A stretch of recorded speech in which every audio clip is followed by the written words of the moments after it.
Hello, this is my favorite poem by T.S. Eliot. It's called The Love Song of J. Alfred Prufrock.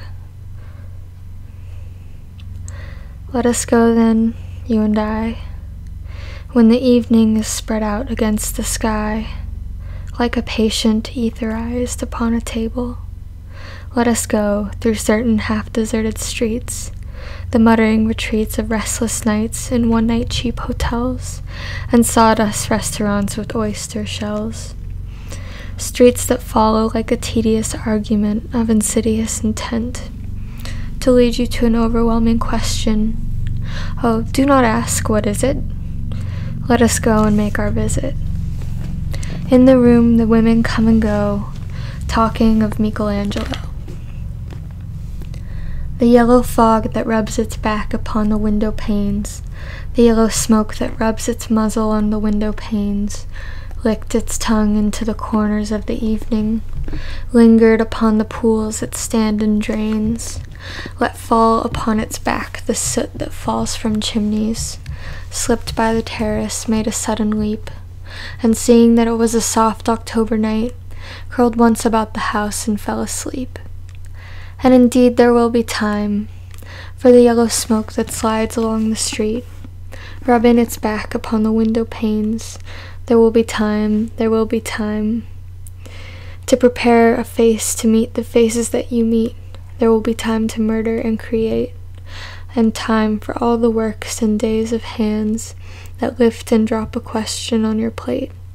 Time for you and time for me, and time yet for 100 indecisions, and for 100 visions and revisions before the taking of a toast and tea.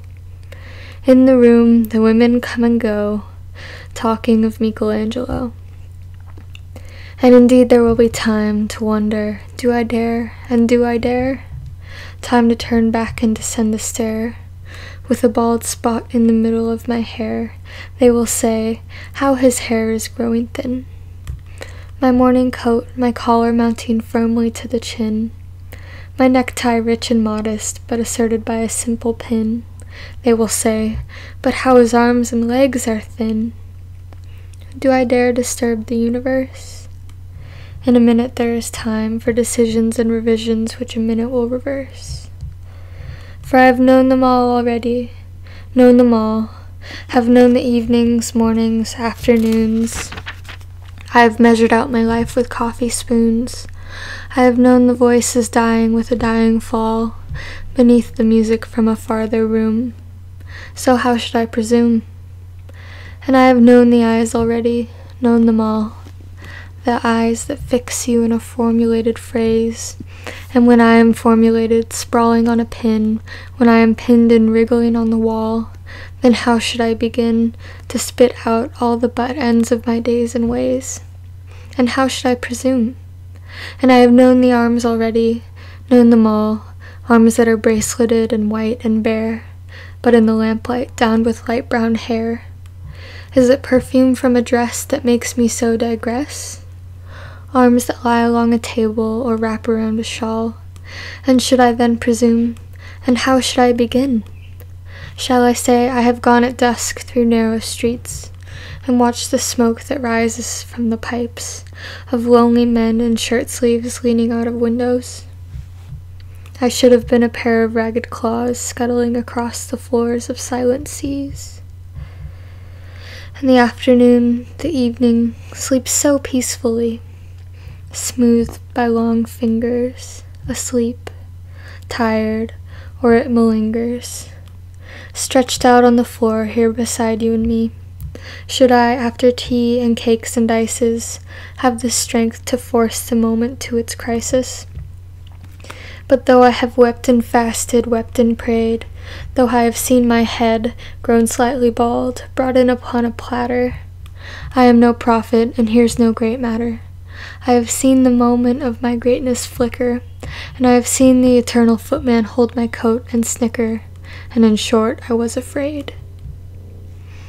And would it have been worth it after all, after the cups, the marmalade, the tea, among the porcelain, among some talk of you and me? Would it have been worthwhile to have bitten off the matter with a smile, to have squeezed the universe into a ball, to roll it towards some overwhelming question, to say, I am Lazarus, come from the dead. Come back to tell you all, I shall tell you all. If one, settling a pillow by her head, should say, that is not what I meant at all, that is not it at all. And would it have been worth it after all? Would it have been worthwhile, after the sunsets and the dooryards and the sprinkled streets, after the novels, after the teacups, after the skirts that trail along the floor, and this and so much more? It is impossible to say just what I mean. But as if a magic lantern threw the nerves and patterns on a screen, would it have been worthwhile if one, settling a pillow or throwing off a shawl, and turning toward the window should say, that is not it at all, that is not what I meant at all. No, I am not Prince Hamlet, nor was meant to be.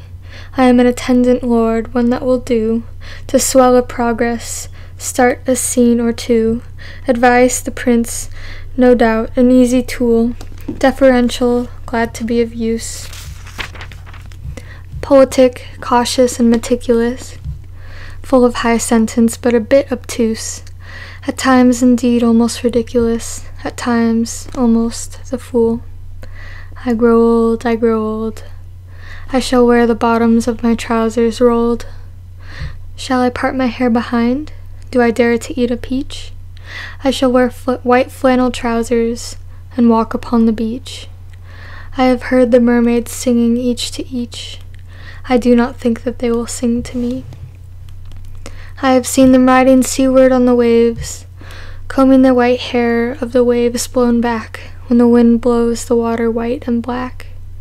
We have lingered in the chambers of the sea, by sea-girls wreathed with seaweed red and brown, till human voices wake us and we drown.